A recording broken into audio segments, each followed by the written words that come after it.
జై శ్రీరామ్. శ్రీమాత్రే నమః. శ్రీ గురుభ్యో నమః. క్రోధి నామ సంవత్సరంలో ద్వాదశ రాశుల వాళ్ళకి రాశి ఫలితాలు, శుభరాశి ఫలితాలు. ఈ క్రోధి నామ సంవత్సరం ద్వాదశ రాశుల వాళ్ళకి ఏ విషయాల్లో ఏమేం మార్పులు తెచ్చిపెట్టబోతుంది, ఏ విషయంలో శుభ పరంపరను అందించబోతుంది, ఏ విషయాల్లో జాగ్రత్తల్ని హెచ్చరిస్తుంది, ఈ విషయాలన్నీ చూద్దాము. ముందుగా ఈ విషయాలన్నీ చూడటానికి ముందుగా అసలు ఈ క్రోధినామ సంవత్సరాల్లో గోచర గ్రహస్థితులు గోచర గ్రహాలు ఏ రాశుల్లో ఉంటూ ఈ ఫలితాలని మనకి ప్రసాదిస్తున్నాయి. ప్రథమంగా మేషరాశిలో గురు భగవానుడు సంచారం చేస్తూ ఉన్నాడు. మే 2 వరకు మేషరాశిలో ఉన్న గురు భగవానుడు ఆ తర్వాత నుంచి వృషభ రాశిలోకి ఆయన సంచారం చేస్తున్నాడు. అయితే ఈ సంవత్సరము సెప్టెంబర్, అక్టోబర్లో ఆయన వక్రిస్తాడు. వక్రించినప్పుడు ఒక 4 నెలలు వక్రగతిలోకి వెళ్తాడు. కన్యారాశిలో కేతు భగవానుడు ఈ సంవత్సరం మొత్తం సంచారం జరుగుతూ ఉంది. కుంభరాశిలో శనీశ్వరుడు సంచారము ఈ సంవత్సరం మొత్తం ఉంటుంది. రాహు భగవానుడి సంచారం మీనరాశిలో ఉంటుంది. అయితే శనీశ్వరుడు కుంభరాశిలో సంచారం చేస్తూ జూన్, జూలై మాసాల్లో వక్రగతిలోకి వెళ్తున్నారు 4 నెలల పాటు. అయితే ఏదేమైనా సరే ఈ వక్రగతులు మరియు ఏదన్నా స్పెషల్ గోచార గ్రహస్థితులు ఏదైనా ఉంటే మన ఛానల్లో అప్డేట్స్ వస్తూనే ఉంటాయి. ఆ సమయంలో గురుగ్రహం వక్రించే సమయంలో ఒక వీడియో చేయడం జరుగుతుంది. వక్రించిన ఫలితాలు ద్వాదశ రాశుల వాళ్ళకి ఎలా ఉంటాయి అన్న విషయం, అలాగే శనీశ్వరుడు వక్రించేప్పుడు కూడా ఎలాంటి ఫలితాలు ద్వాదశ రాశుల వాళ్ళకి ఉంటాయి, ఈ విషయాలు మనం మళ్ళీ చేస్తాము. ఇప్పుడు బ్రీఫ్గా వక్రగతి, సవ్యగతి అన్నీ కలిపి బ్రీఫ్గా ఫలితాలు చెప్పుకుందాము. అప్పుడు వక్రగతి ఫలితాలు చాలా ఎలాబరేటెడ్గా చెప్తాను. గురు భగవానుడికి సంబంధించిందే కానివ్వండి, శనైశ్వరుడికి సంబంధించిందే కానివ్వండి, ఇంకా చాలా టైం ఉంది కాబట్టి. అసలు ఈ సంవత్సరం గురు భగవానుడు వృషభ రాశిలోకి వెళ్ళబోతున్నాడు. వృషభ రాశిలో మే 2 నుంచి వెళ్ళబోతున్నాడు. వృషభ రాశి కుటుంబ స్థానం. అందరికీ అంటే కాలపురుషుడు కుండలిలోంచి వృషభ రాశి ద్వితీయ స్థానం అవ్వడం వల్ల అక్కడ చంద్ర భగవానుడు ఉచ్చ రాశి కూడా అది. వృషభ రాశిలోకి గురు భగవానులతో అసలు ఎలాంటి ఫలితాలను ఇస్తున్నారు. మనము లాంగ్ మూవింగ్ ప్లానెట్స్ అంటాం. అంటే ఎక్కువ కాలము ఏ రాశిలో అయితే ఏ గ్రహం అయితే సంచారం చేస్తూ ఉందో వాటిల్నే మనము సంవత్సర ఫలితాల్లో పరిగణనలోకి తీసుకుంటాం. గురు భగవానుడు 1 year సంచారం చేస్తారు. రాహుకేతువులు 1.5 years సంచారం చేస్తారు. శనీశ్వరుడు 2.5 years సంచారం చేస్తారు. కాబట్టి మనం సంవత్సర ఫలితాల్లో ఈ 4 గ్రహాలని మేజర్గా ముఖ్య భూమికగా తీసుకుంటాం. ఇక మిగతా గ్రహాలు మనకి మాస ఫలితాల్లో తెలుసుకుంటాం. ఎందుకంటే సూర్యనారాయణమూర్తి నెలలో మారిపోతాడు, బుధుడు 25 రోజుల్లో మారుతాడు, కుజుడు 45 రోజులు ఇలాగ మారిపోతూ ఉంటారు. కాబట్టి వాళ్ళని మనం మాస ఫలితాల్లో వాళ్ళ గురించి మనం తెలుసుకుంటాం. అవి ఏ ఫలితాలు ఇస్తాయి అన్నది కూడా మనం మాస ఫలితాల్లో తెలుసుకుంటాం. అయితే ఇప్పుడు ఈ గోచార గ్రహస్థితులు మనం తెలుసుకున్నాం కదా, దీన్ని బట్టి ద్వాదశ రాశుల వాళ్ళకి ఎలాంటి ఫలితాలు ఈ గోచార గ్రహస్థితులు ప్రసాదించబోతున్నాయి అన్న విషయాన్ని మనం పరిశీలిద్దాం. ద్వాదశ రాశుల్లో చివరి రాశి మరియు అతి ముఖ్యమైన కీలక రాశి అయిన మీనరాశి.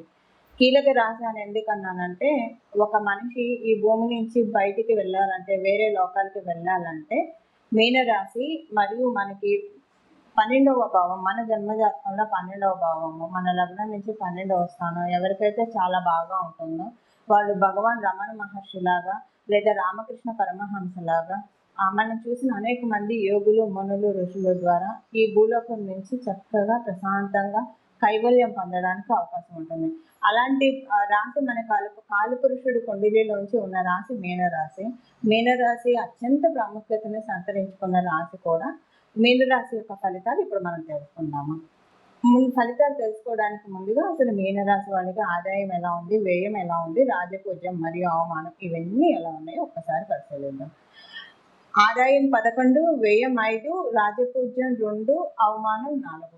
ఇవి ఆదాయ, వ్యయం, రాజపూజ్యం, అవమానం. ఇక ఫలితాలు మనం తెలుసుకుందాం. మీనరాశిలో పుట్టిన వాళ్ళకి మీకు వ్యయస్థానంలో శనైశ్వరుడు సంచారం, మీ రాశిలో రాహు భగవానుడు, అలాగే మీకు సప్తమంలో కేతు భగవానుడు సంచారము, మీకు గురు భగవానుడు మే నుంచి తృతీయ స్థానంలో సంచారం చేస్తూ ఉన్నాడు. ఈ సంవత్సరం మీనరాశి వాళ్ళకి ఒక మంచి యోగం పట్టబోతోంది. ఆ యోగం సౌభాగ్య యోగము. ఈ సౌభాగ్య యోగం మీకు ఏ విషయాల్లో బ్లెస్ చేస్తుంది, ఆ విషయం మనం తెలుసుకుందాం. మీరు ఆల్రెడీ మ్యారీడ్ అయితే మ్యారిటల్ లైఫ్‌లో చాలా బాగా ఉంటుంది. మీకేమన్నా మ్యారిటల్ లైఫ్‌లో ఇబ్బందులుంటే అవి తొలగుతాయి. అదేం లేదండి మీ ఇద్దరం చక్కగా ఉన్నాం. చక్కటి హ్యాపీయెస్ట్ కపుల్ మేము అని అనుకుంటే ఆ హ్యాపీనెస్ ఇంకా పెరుగుతుంది. వ్యాపారంలో మంచి గుర్తింపు, రాణింపు ఉంటుంది వ్యాపారస్తులందరికీ కూడా. అలాగే ఒక అదృష్టకరమైన సంఘటన అంటే కొన్ని మంచి న్యూస్‌లు ల్యాండ్‌కి సంబంధించినవి మీరు వినడానికి అవకాశం ఉంటుంది. ఏమన్నా పెండింగ్ ప్రాపర్టీస్ ఉంటే ఆ పెండింగ్ ప్రాపర్టీస్ రిలీజ్ అవ్వడానికి, కోర్టు కేసుల్లో ఉన్న ప్రాపర్టీస్ ఉంటే అవి మీకు ఫేవరబుల్‌గా తీర్పు రావడానికి, అలా కాదు మీకు కోర్టుకి సంబంధించిన ఇష్యూస్ ఏమన్నా ఉంటే కనుక ఈ సంవత్సరము మీకు ఫేవరబుల్‌గా వర్డిక్ట్ రావడము, ఇలాంటివన్నీ కూడా మీరు చూడడము చక్కగా తటస్థిస్తుంది. అలాగే ఆదాయపరంగా చాలా బాగా ఉంటుంది. ఆదాయపరంగా ఉద్యోగస్తులు, వ్యాపారస్తులు అని కాకుండా అందరికీ కూడా బాగుంటుంది. ఒక రకంగా మనం చూడాలంటే గత 2023 అక్టోబర్ నుంచి కూడా ఉద్యోగస్తులకే కావచ్చు, వ్యాపారస్తులకే కావచ్చు, డబ్బు పరంగా చాలా టెన్షను, కన్‌ఫ్యూజన్స్ ఎలా ఏమవ్వబోతుంది ఇలాంటివన్నీ కూడా సందిగ్ధభరితమైన అంశాలు ఎన్నో చోటు చేసుకున్నాయి. ఇప్పుడు వాటిలోంచి బయటకొస్తారు. ఆదాయపరంగా చాలా బాగా ఉంటుంది. అంటే ఉద్యోగస్తులు లేదు, ఫ్రీలాన్స్ వర్క్ చేసేవాళ్ళని కాదు, వ్యాపారస్తులని కాదు. అందరికీ కూడా చక్కటి ఆదాయము మీరు చేసే శ్రమకి తగ్గ ఆదాయం రావడానికి చాలా బాగా అవకాశం ఉంది. మీరు ఒకవేళ గృహిణులైతే ఈ విషయము మీ హస్బెండ్‌కి కావచ్చు, లేదా మీ పిల్లలకి కావచ్చు వర్తిస్తుంది. మీరు ఒకవేళ మీ ఇంట్లో ఉన్న పిల్లలు కనుక మీనరాశిలో పుట్టిన వాళ్ళు ఉంటే అప్పుడు అది తల్లిదండ్రులు ఎవరైతే వర్కింగ్ చేస్తూ ఉన్నారో లేదా ఇద్దరు వర్కింగ్ అయితే ఇద్దరికి కూడా ప్రపోర్షియేట్ అవుతుంది. ఒకళ్ళే వర్కింగ్ అయితే ఆ ఒక్కళ్ళకి ఈ ధన సంపాదన పెరగడము చక్కగా మీరు చూస్తారు, తటస్థిస్తుంది. మీకు సహజంగా వ్యయాధిపతి అయిన అంటే మీ కుంభరాశికి అధిపతి అయిన రాహు భగవానుడు మీ రాశిలో సంచారం చేయడం మరియు వ్యయాధిపతి అయిన కుంభరాశి అధిపతి కుంభరాశిలో సంచారం చేయడము అంటే కుంభరాశిని రాహు భగవానుడు షేర్ చేసుకుంటాడు, శనిదేవుడు కూడా షేర్ చేసుకుంటాడు. సో వీరిద్దరూ కూడా మీకు ద్విదాదశాల్లో ఉన్నారు కాబట్టి ఈ సంవత్సరం మీరు ఎంత ఎక్కువగా స్పిరిచువల్‌గా ఇంక్లైన్ అయితే అంత మంచిది. ఎప్పుడు కూడా ఏదో ఒక వర్క్‌లో మిమ్మల్ని మీరు ఎంగేజ్ చేసుకుంటూ ఉండాలి. ఎలాంటి ఆలోచనలు మిమ్మల్ని రానీయకుండా. ఎందుకంటే ఆలోచనలు ఈ సంవత్సరం మీ టైంని బాగా తినేస్తాయి. టైం వేస్ట్ ఈ సంవత్సరం చాలా బాగా జరుగుతుంది. జాప్యం బాగా జరుగుతుంది. ఇది మీరు కట్ చేసుకోవాలి. ఆ టైం వేస్ట్ కాలజాప్యం ఎందుకు జరుగుతుందంటే మీరు అలాగా అంటే ఆలోచనలతో కూర్చుండిపోవడం కావచ్చు, లేదా ఏదో ఒక సరదాగా ఏదో ఒకటి చూస్తూ కూర్చోవడం వల్ల కావచ్చు. దీనివల్ల మీకు అంటే జరిగిపోతుంది బానే ఉంది కదా అని కూర్చోవడం వల్ల ఇంకా రావాల్సినవి రాక రా రా మిస్ అయ్యే ఛాన్స్ ఉంటుంది. కాబట్టి ఈ విషయంలో మీరు కొంచెం జాగ్రత్తగా ఉండాలి. సిన్సియర్‌గా మీ పనులు మీరు టైమ్ టు టైమ్ చేసుకుంటూ వెళ్తే కనుక ఇది మీకు నిజంగా ఒక ప్లస్ అవుతుంది. ఒక బోనస్ అవుతుంది. శనీశ్వరుడు 12వ రాశిలో ఉంటూ ఒక ఛాయ వేశాడు మీ రాశి మీద. మీరు ఎంతవరకు హార్డ్ వర్క్ చేస్తున్నారు. ఎందుకంటే మీరు ఆల్రెడీ ఎలినాట్ సెన్‌లో ఉన్నారు. నెక్స్ట్ ఇంకా శనీశ్వరుడు మీ రాశిలోకి ప్రవేశించినప్పుడు మీకు మంచి అద్భుతమైన వరాన్ని ఇవ్వాలన్నా లేదా మీ శ్రమకి తగ్గ గుర్తింపు ఇలాంటివి ఇవ్వాలంటే దానికి ఇప్పటి నుంచే మీరు ఫెన్సింగ్ చేసుకోవాలి. ఇప్పుడు రోజులు బాగా జరిగిపోతున్నాయి కదా అని మీ ప్రయత్నం ఆపకండి. ఒక్కొక్కసారి ఏమవుతుందంటే అంతా బాగా ఉన్నప్పుడు కొంత మనం వృత్తిలో కావచ్చు లేదా వ్యాపారంలో కావచ్చు కొంత రిలాక్స్ అవుతాం. అంటే పనులు కొంచెం నెమ్మదిగా చేయడం, వాయిదా వేయడం ఇలాంటివి చేస్తూ ఉంటాం.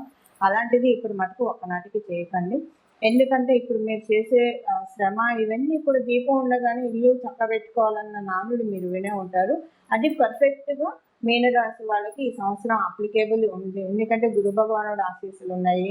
రాహు భగవానుడు మీ రాశిలో ఉన్నా సరే వ్యయస్థానానికి అధిపతి అవ్వడం వల్ల ఇప్పుడు మీ రాశి అంటే మొత్తం మీ మీద ఉన్నారు. సో మీరు శారీరకంగా, మానసికంగా మీరు పెట్టాల్సిన ఎఫర్ట్స్ అన్నీ పెడితే ఆ పెట్టే ఎఫర్ట్స్ అన్నీ వ్యయం అనుకుంటే దానికి తగ్గ రిజల్ట్స్ ఖచ్చితంగా ఆయన ఇచ్చే పొజిషన్‌లో ఇప్పుడు ఉన్నారు కాబట్టి దాన్ని మీరు విడవకుండా సద్వినియోగం చేసుకోవడానికి ప్రయత్నించండి. వైవాహిక జీవితంలో ఉన్న చిక్కులు, ఇబ్బందులు ఇలాంటివన్నీ కూడా తొలగిపోయే సమయంలోనే ఉన్నారు. అంటే గత కొంతకాలంగా ఉంది. అది ఇప్పుడు మనం మొదట తెలుసుకున్నట్టు తొలగిపోయే ఛాన్సెస్ చక్కగా ఉంది. ఇంక నేను ఉద్యోగస్తులకి, వ్యాపారస్తులకి సెపరేట్‌గా చెప్పట్లేదు. ఎందుకంటే ఆల్రెడీ ఫైనాన్షియల్‌గా బాగా ఉందని చెప్పాను. దానికి మీరు ఎలాంటి ఇది చేసుకోవాలో కూడా చెప్పాను. హెల్త్ పరంగా చాలా బాగా ఉంటుంది. హెల్త్ పరంగా మీ జన్మ జాతకం ఒకవేళ బాలేకపోతే తప్పించి గోచారంలో హెల్త్ పరంగా ఎలాంటి ఇబ్బందులు కూడా స్పెసిఫై చేయట్లేదు. సీనియర్ సిటిజన్స్ అందరికీ కూడా శుభ సమయము. ఎలాంటి ఇబ్బందులు లేవు. డబ్బు ఖర్చు కొంత కట్టడి అవుతుంది కూడా ఈ సంవత్సరము. ఎక్కడ ఖర్చు పెట్టాలి, ఎక్కడ ఖర్చు పెట్టకూడదు అన్న నియంత్రణ చాలా బాగా ఉంటుంది. విదేశాలు వెళ్ళాలనుకున్న వాళ్ళకి మీ ప్రయత్నాలు అనుకూలిస్తాయి. మీ ప్రయత్నాలు సఫలీకృతం అవ్వడానికి కూడా చాలా చక్కటి అవకాశం ఉంటుంది. ఇవి ఈ సంవత్సరం యొక్క రాశి ఫలితాలు మీన రాశిలో పుట్టిన వాళ్ళకి. చూశారు కదండి, క్రోధి నామ సంవత్సరంలో మీ రాశి యొక్క ఫలితాలు. అయితే పరిహారము ఏ పరిహారం చేసుకుంటే ఈ సంవత్సరం అంతా కూడా చాలా చక్కగా సజావుగా వెళ్తుంది, ఈ విషయాన్ని మనం తెలుసుకుందాము. ఈ సంవత్సరము మనం దృష్టిల రీత్యా కూడా పరిశీలిస్తే గురు భగవానుడు వృషభ రాశిలో ఉంటూ పంచమ దృష్టితోటి కన్యా రాశిని, సప్తమ దృష్టితోటి వృశ్చిక రాశిని, అలాగే నవమ దృష్టితోటి మకర రాశిని చూస్తూ ఉన్నాడు. ఇక శనీశ్వరుడు మేషరాశిని చూస్తాడు, సింహరాశిని చూస్తాడు, దశమ దృష్టితో వృశ్చిక రాశిని చూస్తూ ఉన్నారు. ఇద్దరూ కలిపి గురు భగవానుడు అలాగే శనీశ్వరుడు వీళ్ళిద్దరూ కలిసి ఒకే రాశిని చూస్తున్నారు. ఆ రాశి వృశ్చిక రాశి. ఈ సంవత్సరము అయితే వీళ్ళిద్దరూ కలిసి ఎక్కడున్నా, వీళ్ళిద్దరూ కలిసి ఏ స్థానం మీద దృష్టి పెట్టినా ఆ స్థానము మీ జన్మకుండలిలో ఏదవుతుందో ఆ విషయంలో కొన్ని మంచి మార్పులు చోటు చేసుకుంటాయి. ఉదాహరణకి మీది మేషరాశి అయిందనుకోండి, అంటే మనం ఏదవుతుందో దాని ఫలితాలు ఆల్రెడీ నేను చెప్పాను కదా. దానికి సంబంధించి ఒకవేళ చెడు ఫలితాలు ఉంటే తగ్గించుకోవడానికి, అంటే చెడు ఫలితాలు అయితే ఉండదు, ఇది బ్యాలెన్స్డ్గా అన్న ఉంటుంది, లేదంటే ఒక మంచి మార్పు అన్న తెచ్చిపెడుతుంది. సో ఈ మంచి మార్పు ఇంకా మీ జన్మజాతకం సపోర్టింగ్గా లేకపోతే కనుక ఈ మంచి మార్పుని సుస్థిరం చేసుకోవడానికి, మంచి మార్పు యాక్టివేట్ చేసుకోవడానికి చేయాల్సిన పరిహారం మనం ఒకసారి పరిశీలిద్దాం. వృశ్చిక రాశి శనీశ్వరుడు మరియు గురు భగవానుడు ఇద్దరు ఏకకాలంలో చూస్తూ ఉన్నారు కాబట్టి, అంటే మే నుంచి గురు భగవానుడు చూస్తాడు, మే వరకు గురు భగవానుడు మేష రాశిలో ఉంటాడు కాబట్టి ఆయన చూసే అవకాశం లేదు. ఎలాగో మనకి ఒక 2 నెలల్లోనే ఉగాది మొదలైన 2 నెలలు, 1.5 నెలలోనే మే వచ్చేస్తుంది కాబట్టి, అయితే ఇప్పుడు మనం చేయాల్సిన పరిహారము ఈ సంవత్సరం అంతా కూడా కార్తికేయుని ఆరాధన లేదా లక్ష్మీ నరసింహస్వామి వారి ఆరాధన, హనుమంతుని ఆరాధన, వీళ్ళ ముగ్గురులో ఎవరో ఒక్కళ్ళని పాదాలను శరణు వేడినా పర్వాలేదు, లేదా ముగ్గురిని అర్చించినా ఇంకా చాలా మంచి శుభ ఫలితాలు వస్తాయి. ఇక్కడ మనం ఒక చిన్న న్యూమరాలజికల్ ఆస్పెక్ట్ కూడా చూడాలి. 2024 అంటే అవి మొత్తం మనం కనుక లెక్క వేస్తే నెంబర్ 8 వస్తుంది. ఈ 8 సంఖ్యకి అధిపతి శనైశ్వరుడు ఈ సంవత్సరము న్యూమరాలజికల్గా రూల్ చేస్తూ ఉన్నారు. సో ఇక్కడ మనకి వృశ్చిక రాశికి అధిపతి మంగళుడు, అంగారకుడు అని చెప్తాం. సో వీళ్ళిద్దరికీ ఎప్పుడూ కూడా పూర్తిగా అనుకూలంగా ఉండదు. అందువల్ల వీళ్ళు ఇప్పుడు అంటే వచ్చే యోగాన్ని మనం వడిసి పట్టుకోవడానికి ఇప్పుడు మనం తెలుసుకున్న ఈ దేవీ దేవతల ఆరాధన, అంటే కార్తికేయుని ఆరాధన కావచ్చు, లేదా హనుమంతుడి ఆరాధన, లక్ష్మీ నరసింహస్వామి వారి ఆరాధన, ఈ ముగ్గురులో ఎవరు ఆరాధన చేసినా పర్వాలేదు, ముగ్గురిని కలిపి ఏకకాలంలో ఆరాధన చేసినా పర్వాలేదు, చాలా చక్కటి శుభ ఫలితాలు అందుకోవడానికి నిస్సందేహంగా అవకాశాలు ఉంటాయి. అలా ఈ దేవీ దేవతల్ని స్మరిస్తూ జపిస్తూ శుభ ఫలితాలు మీరందరూ అందుకోవాలని చెప్పి ఆశిస్తూ, భగవంతుడి కృపకు మీరందరూ పాత్రులు అవ్వాలని చెప్పి నేను కూడా మనస్ఫూర్తిగా నా ఆరాధ్య దైవమైన రాజరాజేశ్వరి అమ్మవారు, రాజశ్యామల అమ్మవారు, లక్ష్మీ అమ్మవారికి మనస్ఫూర్తిగా శరణు వేడుకుంటూ మంగళం. నమో భగవతే వాసుదేవాయ.